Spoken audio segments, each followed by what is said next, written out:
وآل محمد وعجل فرجهم وعلى أهل بيته الطيبين الطاهرين المعصومين المظلومين ولعنة الله على أعدائهم أجمعين.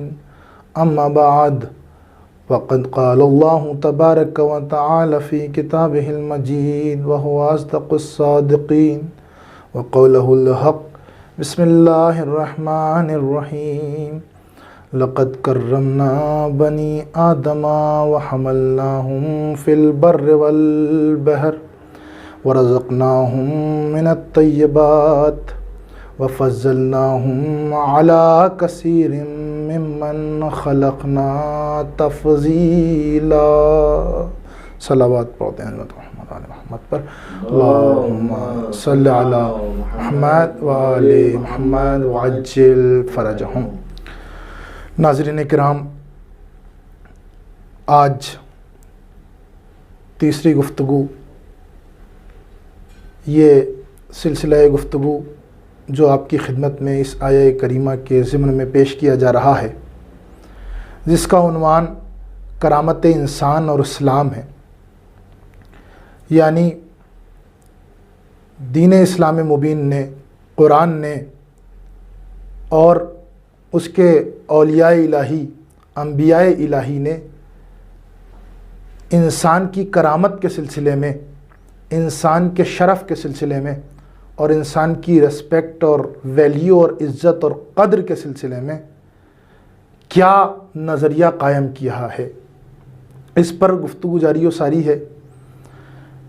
کل کی گفتگو کا مرحلہ جس مقام تک پہنچا تھا وہ یہ ہم نے جاننے اور عرض کرنے کی کوشش کی تھی کہ وہ کون سی وجوہات ہیں، وہ کون سے ریزنز ہیں جس کی وجہ سے اللہ نے انسان کو مکرم بنایا، اللہ نے انسان کو شرف والا بنایا، عزت والا بنایا.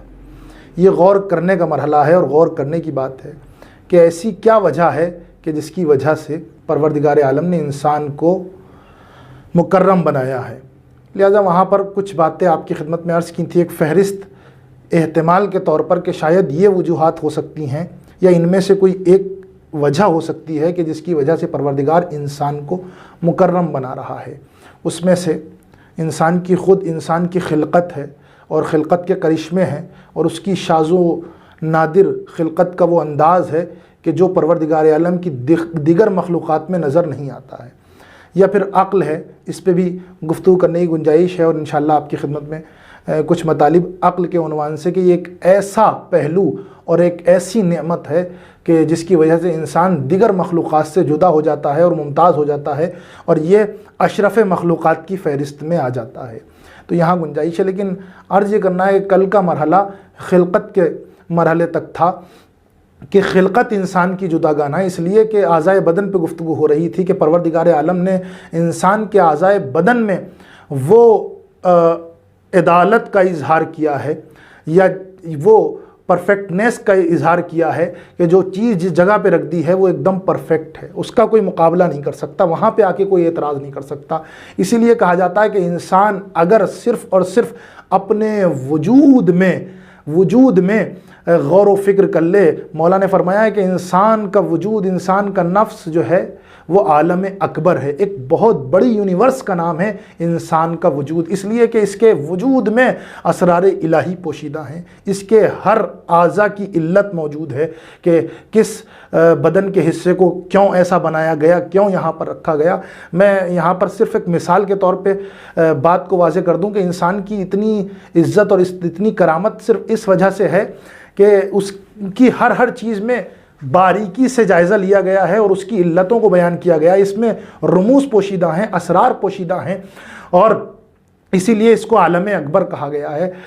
امام صادق علیہ الصلوۃ والسلام، اللہم صلی علی محمد وعلی محمد، آپ کی خدمت میں آپ کا جو ہے وہ ایک شاگرد ہے جس کا نام ہے مفضل، اور ایک رسالہ جو آپ نے توحید مفضل کے نام سے اس کو املا فرمایا ہے کہ جس میں اسرار ہستی اور جانوروں کے اسرار جو اس کی خلقت میں پوشیدہ ہیں اور انسانوں کی خلقت میں جو پوشیدہ ہیں، اور اس کے علاوہ نیچرل چیزوں میں جو اسرار پوشیدہ ہیں، یہ 3 مرحلوں میں آپ نے یہ رسالہ اور اس کی تمام باتیں آپ نے مفصل کو املا فرمائی ہیں، یعنی آپ بولتے گئے ہیں اور مفصل لکھتے گئے ہیں۔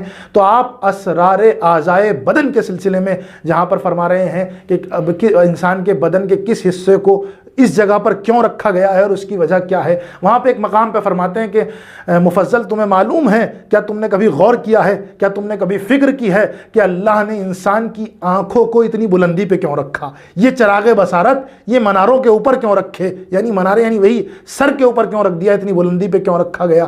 تو عاجز و درماندہ نظر آیا مفضل کا مولا، میں تو جاننے کے لیے آپ کی خدمت میں آیا ہوں، آپ ہی سب جانتے ہیں، آپ مجھے بتا دیے اور تعلیم فرمائیے کہ پروردگار عالم نے آنکھوں کو اس بلندی پہ کیوں رکھا ہے۔ تو مولا فرماتے ہیں دیکھو، اگر خدا سر کے اوپر یعنی گردن کے اوپر جو اتنا حصہ ہوتا ہے، اگر یہاں پر جہاں پہ آنکھیں ہیں انسان کی، اگر خدا یہاں نہ رکھتا تو کہاں رکھتا؟ بھئی اگر ذہن انسان میں تصور آئے تو شاید یہ تصور آئے گا، مولا فرماتے ہیں کہ شاید کوئی یہ سوچے کہ انسان کی آنکھیں اس کے ہاتھ اور پیروں پہ ہونی چاہیے تھیں، تو پروردگار عالم نے انسان کی آنکھوں کو اس کے ہاتھ اور پیروں پہ اس لیے نہیں رکھا کہ وہاں پر آنکھیں محفوظ نہیں رہتی، اس لیے کہ ہاتھ انسان کے نیچے ہیں اور یہاں پر کبھی ادھر ہاتھ جا رہا ہے کبھی ادھر جا رہا ہے، اس لیے کہ کبھی یہ پیر میں، دوسری علت یہی بیان کرتے ہیں مولا، اس لیے کہ اگر ہاتھ اور پیروں میں انسان کی آنکھیں ہوتی تو ہمیشہ حرکت میں ہوتی، اس لیے کہ انسان کے ہاتھ اکثر و بیشتر حرکت میں رہتے ہیں، یعنی ہلتے رہتے ہیں، جلتے رہتے ہیں، یا انسان جب ہلتا تو اس کی آنکھیں بھی ہلتی اور اس کی آنکھوں کو اذیت ہوتی۔ خدا نے نہیں چاہا کہ انسان کی کسی بھی اعضاء کو ایسی جگہ پہ رکھا جائے کہ جہاں پر اسے اذیت پہنچے۔ دیکھیں فلسفہ دیکھیے گا کہ پروردگار عالم نے انسان کی آنکھوں کو اتنے اوپر یا بلندی پہ کیوں رکھا، پیٹ یا کمر میں اس لیے نہیں رکھا کہ انسان جس وقت سوئے تو کسی نہ کسی بل سوئے گا، لہٰذا اس کی آنکھیں یہاں پر محفوظ نہیں رہ پاتی۔ تو مولا صلوات پڑھ دینا حضرت محمد وآل محمد صلی علی محمد محمد وعجل فرجہم۔ تو عزیزان گرامی، یہ مرحلہ خلقت ہے کہ جس کی میں نے ایک مثال دی، نمونہ دیا کہ اس کی آنکھوں کو بھی خلق کیا، اس کی جگہ بھی معین کی ہے، تو بغیر فلسفے کے نہیں ہے، بغیر حکمت کے نہیں ہے، بغیر لاجک کے نہیں ہے، اس میں بھی علتیں پوشیدہ ہیں، اس میں بھی اسرار الہی موجود ہیں۔ دوسرا مرحلہ شاید ہم یہاں پر آ کر ڈسکس کر سکتے ہیں کہ انسان کو پروردگار عالم نے جو مکرم بنایا ہے، جو عزت والا بنایا ہے، جو شان و شوکت والا بنایا ہے، شاید اس لیے بنایا ہو کہ خداوند عالم قرآن مجید میں سورہ جاسیہ میں ارشاد فرما رہا ہے کہ سخر لکم ما فی السماوات و ما فی الارض جمیعا منہم ان فی ذلک لآیات لقوم یتفکرون، کہ پروردگار عالم نے سب کچھ تمہارے اختیار میں دے دیا ہے۔ وہ سب کچھ کیا کہ جو زمین اور آسمان کے درمیان ہے، اور بے شک فکر کرنے والوں کے لیے، بے شک یہ اللہ کی نشانیاں ہیں فکر کرنے والوں کے لیے، غور و فکر کرنے والوں کے لیے، عقل رکھنے والوں کے لیے۔ کیا کہا گیا؟ یعنی انسان یہاں سے ایک نتیجہ لے سکتے ہیں کہ شاید پروردگار عالم نے انسان کے اختیارات کی وجہ سے اسے مکرم بنا دیا ہو۔ ایک صلوات پڑھ دیں حضرت محمد اللہم صلی علی محمد وعجل فرجہم۔ تو یہ ایک وجہ ہو سکتی ہے، اس لیے کہ یہ فضیلت کوئی معمولی فضیلت نہیں ہے۔ بھئی یہاں پر دو لفظوں کا استعمال کیا گیا ہے، ما فی السماوات و ما فی الارض، جو کچھ آسمان میں ہے اور جو کچھ زمین میں ہے، سب کچھ پروردگار عالم نے انسان کے اختیار میں دے دیا۔ جو کچھ بھی ہے، تمام کی تمام چیز، جمیعا منہ، جو کچھ بھی ان میں سے ہے، سب کچھ پروردگار عالم نے انسان کے اختیار میں دے دیا۔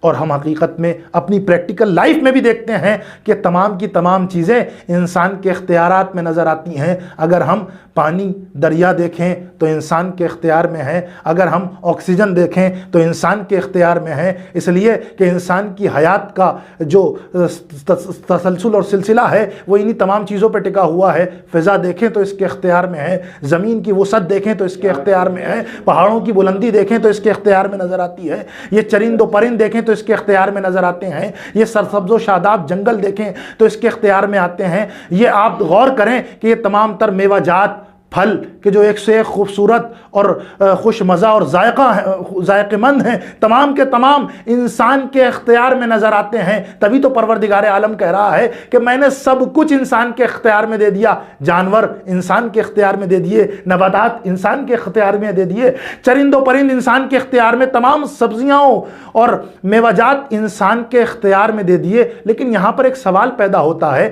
کہ آیہ کریمہ میں یہ کہا گیا ہے کہ جو کچھ زمین اور آسمان میں ہے سب انسان کے اختیار میں دے دیا، لیکن جب ہم کسی عام انسان کی طرف رخ کرتے ہیں اور دیکھتے ہیں کہ اس کے اختیار میں کیا کیا ہے، تو ہم دیکھتے ہیں یہ تمام چیزیں جو میں نے گنائی وہ تو اس کے اختیار میں ہیں، لیکن اس کے باوجود اس کے علاوہ بھی کچھ ایسی چیزیں ہیں کہ جو آسمان و زمین میں تو پائی جاتی ہیں، لیکن اس تک پہنچنے میں انسان عاجز و درماندہ نظر آتا ہے، وہاں تک رسائی نہیں آتی۔ کہا بھئی وہ کیا ہے؟ کہ وہ چاند اور سورج ہیں۔ وہ کیا ہے؟ کہ وہ ستارے کی بلندیاں ہیں اور ستارے کا وجود ہے۔ تو ایک مرتبہ شاید آواز آئے کہ ابھی تمہیں صحیح اور حقیقی انسان کی تعریف کا معلوم نہیں ہے، شاید تم نے ابھی انسان کامل کو نہیں دیکھا۔ ارے بھئی 1400 برس پہلے جا کر تاریخ کو پڑھیے، تو ان انسان کامل کو دیکھیے کہ جن کا اختیارات جتنے زمین پہ تھے اتنے ہی آسمان پہ تھے۔ یہ اشارہ کرتے تھے تو سورج کو پلٹا دیتے تھے، یہ اشارہ کرتے تھے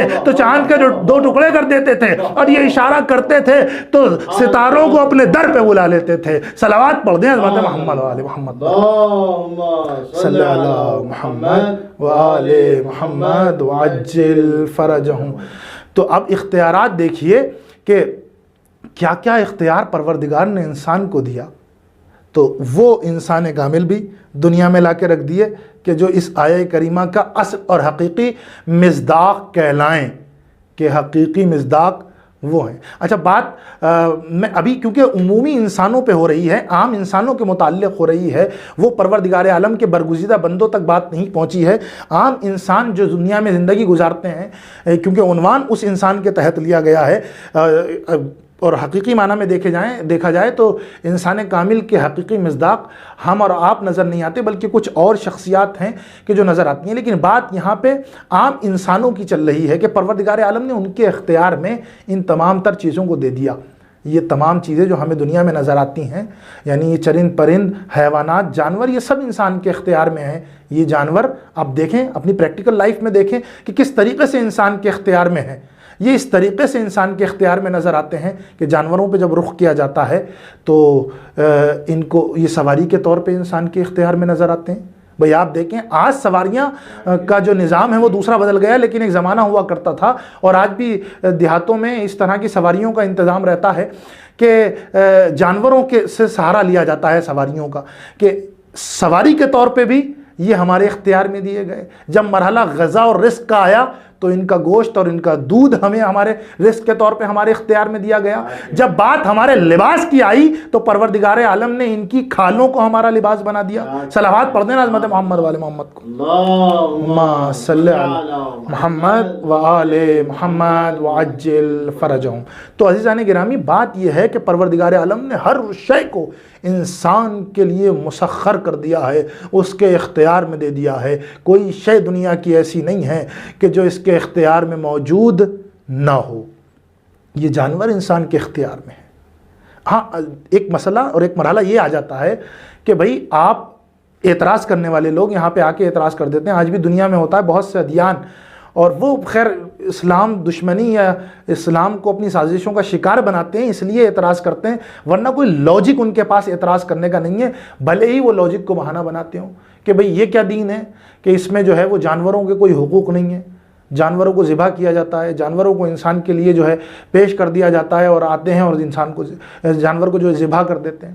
تو دیکھیں، مرحلہ یہ ہے کہ دنیا میں شاید کوئی ایسا مکتب فکر ہو، دنیا میں شاید کوئی ایسا دین ہو کہ جہاں پر حقوق حیوانات کی اتنی زیادہ بات کی گئی ہو جتنی اسلام میں کی گئی ہے۔ بھئی مرحلہ گفتگو دیکھیے گا، جتنی فضیلت اور جتنی اہمیت اسلام میں تمام تر حقوق کی دی گئی ہے، کسی مذہب میں نہیں دی گئی۔ حتیٰ جانوروں کے حقوق کی بات جتنی اسلام میں کی گئی ہے وہ کہیں پہ نہیں کی گئی، اس لیے کہ ہمارے یہاں پہ جہاں حقوق کے چیپٹرز ہیں وہاں پہ ایک مکمل چیپٹر اور باب ہے حقوق حیوانات کا آپ دیکھیں کہ مطلب ایک چھوٹے چھوٹے سے جو ہیں اصولوں کو دیکھ لیجئے. کہا گیا کہ اگر تم کسی جانور کو پالتے ہو اور اس جانور کو پالنے کی غذا کا انتظام نہیں کر سکتے تو خبردار اس کو اپنے پاس نہ رکھو، اس کو اذیت نہ دو، بلکہ اسے آزاد کر دو، وہ خود اپنا رزق تلاش کر دے گا. اس لیے کہ پروردگار وہ ہے کہ جو پتھر کے اندر رہنے والے کیڑے کو بھی رزق پہنچا دیتا ہے. یہ مہربانی خداوند ہے، یہ انسانوں کے بھروسے نہیں ہے، یہ انسانوں کے بھروسے نہیں ہے. اگر تم کفالت نہیں کر سکتے ہو آزاد کر دو. تو یہ حقوق ہیں. اچھا، جہاں ذبح کے حقوق آتے ہیں تو وہاں پہ بھی بتایا گیا کہ بھئی اس طرح کے تمام تر شرائط کو پورا کریں تب آپ ذبح کر سکتے ہیں. پھر اگلا مرحلہ میں چھوٹی چھوٹی مثالیں دیتا ہوں کہ اسلام میں جانوروں کے حقوق کی کتنی پابندی کی گئی ہے. بہت مشہور واقعہ شاید آپ کا سنا ہوا ہو کہ ایک مقام پر رسول گرامی قدر نے اپنی ردا کو جو عبا ہوتی تھی اس کو بچھا رکھا تھا. کہتے ہیں اس ردا کے گوشے میں ایک کونے میں ایک بلی آ کر بیٹھ جاتی ہے. خستہ تھی، تھکی ہوئی تھی، وہ سو جاتی ہے. بہت مشہور واقعہ ہے. یہ بلی سو گئی. اب پیغمبر اکرم اس مقام سے اٹھنا چاہتے ہیں، شاید کسی سفر پہ ہیں یا کسی صحرا میں ہیں یا کسی باغ یا کسی ایسی جگہ پر موجود ہیں. اب اٹھنا چاہتے ہیں اور چاہتے ہیں کہ ردا کو اٹھائیں. دیکھتے ہیں کہ ایک بلی ہے کہ جو اس پر سو گئی ہے. تو جو نبی کے ساتھ تھے انہوں نے کہا کہ یا رسول اللہ ہم اٹھا لیتے ہیں. نبی نے روک دیا، خبردار یہ جسارت نہ کرنا. دیکھیں جانوروں کے حقوق کو دیکھیں اور کتنا پروردگار عالم کے اس نبی نے جانوروں کے حقوق کی رعایت کی. کون ہے؟ ایک معمولی سا جانور بلی ہے کہ جو سو گئی ہے. تو نبی کریم نے گوارا نہیں کیا کہ اس ردا کو اٹھا لیا جائے اور اس جانور کو جگا دیا جائے، بلکہ نبی کریم نے حکم دیا کہ ردا کے اس گوشے کو قطع کر دیا جائے، کاٹ دیا جائے اور باقی ردا کو اٹھا لیا جائے. تو جس کونے پہ وہ بلی سو رہی تھی اس کونے کو کاٹ لیا گیا اور بلی کو سوتا رہنے دیا گیا. اللہ اکبر. حقوق حیوانات کی اس سے بہتر مثال پوری تاریخ میں کہیں نہیں مل سکتی کہ جہاں جانور کے سونے کا اتنا خیال رکھا جائے وہاں انسانوں کا کتنا خیال رکھا جائے گا. صلوات پڑھ دینا عظمت محمد والے محمد وعجل. اور یہیں سے ایک پیغام ہے، ایک درس ہے کہ جس دین کا میسنجر اور پیغمبر کہ جس سے دین اور شریعت چلی وہ جانوروں کے سونے کا اتنا خیال رکھتا ہے تو اس دین کے پیروکار کبھی بھی قتل و غارت پہ آمادہ نہیں ہو سکتے، کبھی بھی خونریزی برپا نہیں کر سکتے. آج دنیا میں جو بھی لا الہ الا اللہ اور محمد الرسول اللہ کی صدا بلند کر کے اس کے پرچم کے نیچے قتل و غارت گری کر رہے ہیں وہ کچھ اور تو ہو سکتے ہیں لیکن ان کا دین اسلام مبین سے کوئی تعلق نہیں ہو سکتا. صلوات پڑھیں حضرت محمد آل محمد صلی اللہ محمد والے محمد وعجل. تو عزیزان گرامی یہ ایک جیتی جاگتی تصویر جو پیغمبر اکرم کہ اس واقعے اور اس سیرت سے ہمیں ملتی ہے اور ہمارے لیے یہ نمونہ عمل بھی ہے کہ ہم ایک دوسرے کا کتنا خیال رکھیں کہ جب جانوروں کے حقوق کا اتنا خیال رکھا جائے تو اگر کوئی انسان سو رہا ہو، کوئی انسان کہیں پہ مصروف ہو، بیمار ہو تو اس کا خیال رکھا جائے. ہرگز اسے اذیت نہ دی جائے. اگر اذیت دی جائے گی تو اس کا نتیجہ انسان خود بھگتے گا. یہ مثالیں ہیں قدر انسانی کی، حقوق انسانی کی. میں ایک اور بات یہاں پہ پیش کرتا ہوں، شاید تھوڑی سی طولانی ہو، کہ یہ بہترین مثال ہے کرامت انسانی کی. انسان اولیاء الہی کی نظر میں، انبیاء الہی کی نظر میں کتنا مکرم ہے، یعنی دین کی نگاہ میں کتنا مکرم ہے یہ انسان. کہتے ہیں جناب موسیٰ کا واقعہ ہے کہ پروردگار عالم نے جناب موسیٰ سے، اور جانوروں کے حقوق تک بات جائے گی، غور کیجئے گا. میں کوشش کروں گا کہ اس بات کو جلدی سے سمیٹ لوں اور میری بات اپنے وقت پر تمام ہو جائے. غور کیجئے گا عزیزان گرامی، جناب موسیٰ کا زمانہ ہے. پروردگار عالم نے جناب موسیٰ سے کہا موسیٰ تم میری موجودات میں، میری مخلوقات میں سے کسی ایسی مخلوق کو لے کر آؤ کہ جو بے فائدہ نظر آئے یا جو تم سے پست نظر آئے. یہ دو تعبیریں استعمال کی گئی ہیں. اس کو لے آؤ. جناب موسیٰ نکلے. کہتے ہیں جناب موسیٰ پہ یہ ذمہ داری دی گئی تھی. جناب موسیٰ نکلے کہ میں پہلے تو انہوں نے یہ سوچا کہ مجھ سے پست اور بے فائدہ مخلوق بہت ساری مل سکتی ہیں. تو وہ نکلے. پہلا مرحلہ دیکھا انہوں نے، کیونکہ وہ پہلے مرحلے میں ان کی نگاہ میں انسان آیا کہ بہت سارے انسان ایسے ہیں کہ جو مجھ سے ہو سکتا ہے کم ہوں، میں ان کو لے جاؤں گا پروردگار عالم کی خدمت میں اور یہ میرا کام پورا ہو جائے گا، اس کی اطاعت بجا لاؤں گا. کہتے ہیں دیکھتے ہیں ایک مرحلے پر کہ خاتون ہیں کہ جو ایک درخت کے نیچے بیٹھی ہوئی ہے، اپنے بچے کو دودھ پلا رہی ہے. تو یہ جناب موسیٰ نے سوچا کہ یہ خاتون وہ ہو سکتی ہے کہ جس کو پروردگار نے چاہا ہے، لیکن اب اس کے نزدیک پہنچنا چاہ رہے تھے، پھر دیکھا نہیں یہ تو دودھ پلا رہی ہے، اور بچے کو دودھ پلانا ایک ایسا مرحلہ ہے کہ اپنے بچے کے ساتھ محبت سے پیش آ رہی ہے، اس کے حقوق کی ادائیگی ادا کر رہی ہے، تو یہ تو پروردگار عالم کی نگاہ میں بڑی مکرم ہوگی، لہٰذا اس کو نہیں لے کے جا سکتا۔ مرحلہ آگے بڑھا، جناب موسیٰ آگے بڑھے تو دیکھا کہ ایک کسان اپنے کھیت میں کام کر رہا ہے اور اپنی کھیتی بجا لا رہا ہے۔ جب یہ کام کر رہا ہے تو جناب موسیٰ نے سوچا ہاں یہ شخص ہو سکتا ہے، یہ وہی شخص ہو سکتا ہے جو خدا چاہ رہا ہے جس کو بلانا۔ اب اس کے نزدیک پہنچے، دیکھا یہ تو کھیتی کر رہا ہے، محنت کر رہا ہے، مزدوری کر رہا ہے۔ اب جناب موسیٰ کا ذہن فوراً پہنچا کہ اگر یہ کھیتی نہ کرے تو بہت سارے گھر رزق سے جو ہے وہ محروم ہو جائیں گے، زراعت سے محروم ہو جائیں گے، اناج سے محروم ہو جائیں گے۔ یہ اپنے گھر کو تو پالتا ہی ہوگا، نہ جانے اس کے توسط اس کے ذریعے سے کتنے گھر ایسے ہوں گے کہ جو دنیا میں رزق پاتے ہوں گے، لہٰذا یہ ایک کارآمد انسان ہے،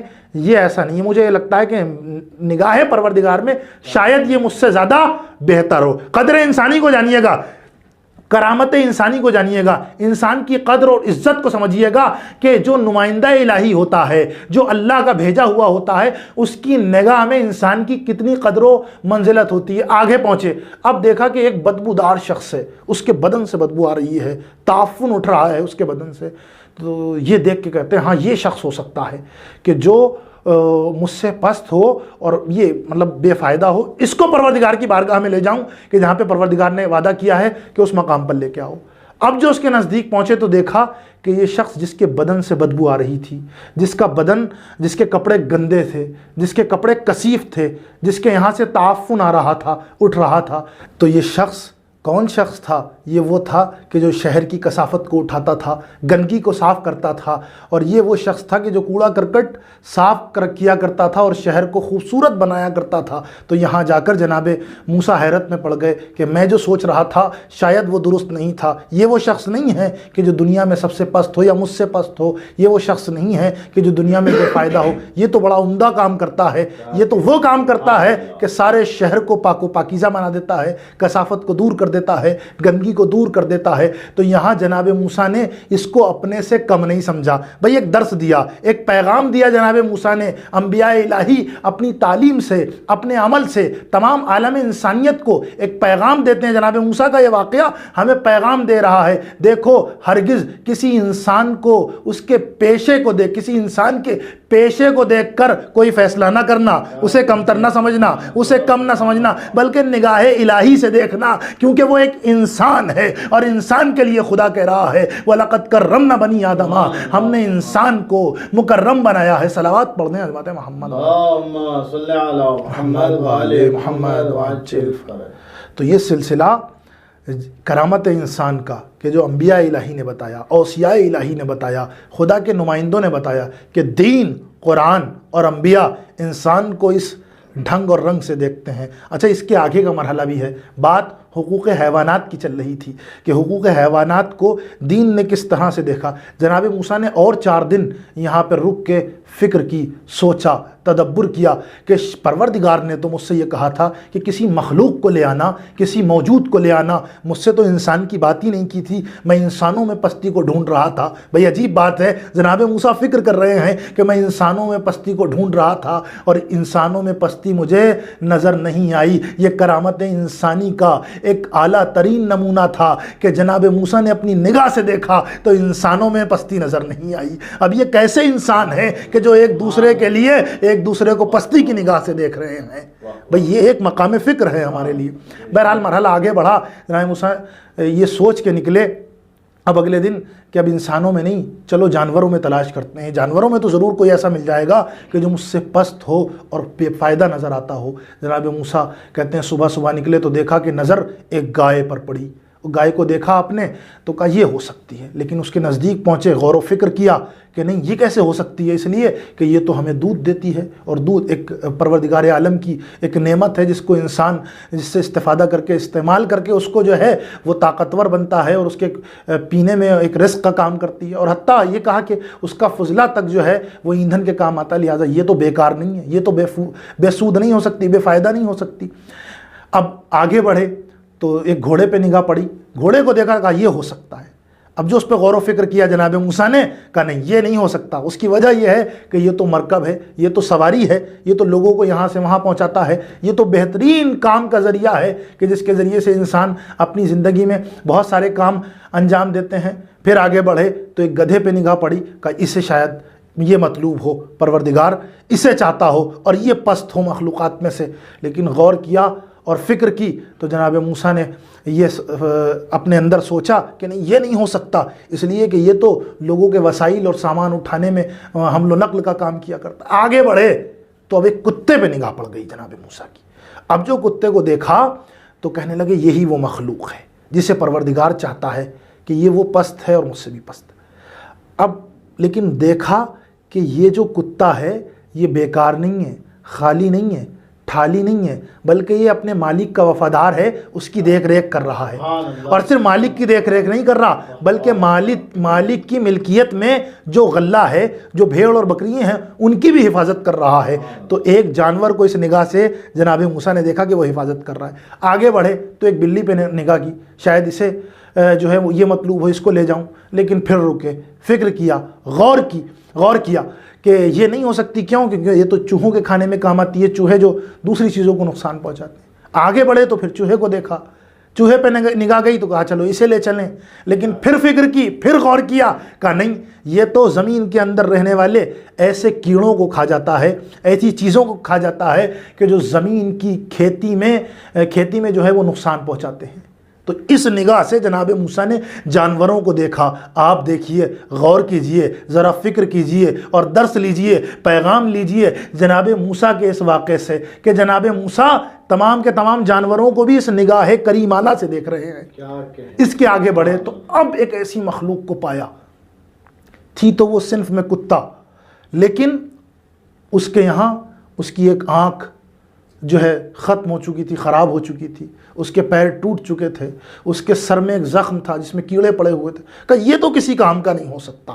لیکن جناب موسیٰ نے سب سے زیادہ وقت اس جانور پہ صرف کیا، اسے غور و فکر کرنے میں۔ اس میں دیکھا، بیٹھے رہے اس کے انتظار میں کہ لوگ آتے ہیں اور روٹی کے ٹکڑے کو جو ہے پانی میں بھگوتے ہیں، اس کے دہن میں رکھ دیتے ہیں۔ پھر جناب موسیٰ نے کہا نہیں یہی ہو سکتا ہے، اس کو اب ایک رسی میں باندھ کے چاہتے ہیں کہ لے چلیں۔ لیکن ایک دم سے خیال آتا ہے کہ نہیں، اگر یہ بیکار ہے، اگر یہ بے فائدہ ہے تو خدا نے اس کو زندہ کیوں رکھا ہے؟ بھائی بات یہ عدل الہی پہ آ رہی ہے، نگاہ نبوت دیکھیے، بات عدل الہی پہ آ رہی ہے کہ اگر یہ بیکار ہے، اگر یہ بے فائدہ ہے تو خدا نے اس کو زندہ کیوں رکھا ہے؟ خدا اسے اٹھا لیتا اگر یہ بے فائدہ ہوتا، خدا اسے خلق ہی نہ کرتا۔ دوسری طرف جناب موسیٰ دیکھتے ہیں کہ دن بھر کچھ لوگ آتے ہیں اور وہ ایک روٹی کا ٹکڑا اس کے دہن میں رکھ دیتے ہیں، منہ میں رکھ دیتے ہیں، اور وہ اپنی دم کو ہلا کر ان کا شکریہ ادا کرتا ہے۔ تو جناب موسیٰ اس واقعے سے بھی ایک عبرت بیان کر رہے ہیں کہ دیکھو لوگ آتے ہیں اور اس کو کچھ کھلا کے اس کے شکریہ سے خوش ہو کے چلے جاتے ہیں، انہیں سکون ملتا ہے کہ وہ ایک مخلوق کو رزق پہنچا رہے ہیں۔ لہٰذا یہ کیسے ہو سکتا ہے کہ میں اسے بے فائدہ سمجھوں؟ بھائی یہ تو لوگوں کو خوش کرنے کا ایک ذریعہ ہے، لوگ مطمئن ہو جاتے ہیں، ایک نیک عمل کا ذریعہ ہے۔ لہٰذا جناب موسیٰ یہاں پہ اس کو بھی چھوڑ دیتے ہیں اور پروردگار کی بارگاہ میں پہنچ کر یہاں پر معذرت کرتے ہیں، پروردگار مجھے دنیا میں کوئی ایسی چیز نہیں ملی کہ جو پست نظر آتی ہو۔ بھائی یہاں سے عجیب درس پیغام مل رہا ہے کہ اگر نگاہ میں حسن ہے اور حسن نگاہ الہی ہے تو انسان جانوروں میں بھی پستی نہیں ڈھونڈ سکتا۔ صلوات پڑھ دیں حضرت محمد و آل محمد پر۔ اللہم صلی علی محمد و آل محمد وعجل فرج۔ بس عزیزان گرامی، میں نے آپ کی زحمت کو تمام کیا، وقت پورا ہو گیا۔ جانوروں کے حقوق بھی اس دین نے ہمیں بتائے اور درس دے دیا کہ جس دین میں جانوروں کے حقوق اتنے اعلیٰ ہوں اس میں انسانوں کے حقوق کہاں پر پہنچیں گے۔ اس لیے کہ جانور جو ذبح کیا جاتا ہے اس کے بھی کچھ شرائط ہوتے ہیں، اس کے بھی اسلام میں شرائط ہیں، قانون ہیں۔ بغیر ان شرطوں کو پورا کیے آپ کسی جانور کو ذبح نہیں کر سکتے۔ جانور ذبح کیا جائے گا اس کی ایک عمر ہونی چاہیے، اس کا ایک سن ہونا چاہیے۔ جس جانور کو آپ ذبح کریں گے اس کے لیے شرط یہ ہے کہ اسے پانی دکھایا جائے، اسے پانی پلایا جائے۔ اس کے لیے شرط یہ ہے کہ اس کے سامنے اس کو خنجر نہ دکھایا جائے، جس خنجر سے اسے ذبح کر رہے ہوں وہ کند نہ ہو، وہ تیز ہو۔ ہاں عزاداران مظلوم کربلا کربلا ہے، محرم ہے، رونے رلانے کے دن ہیں۔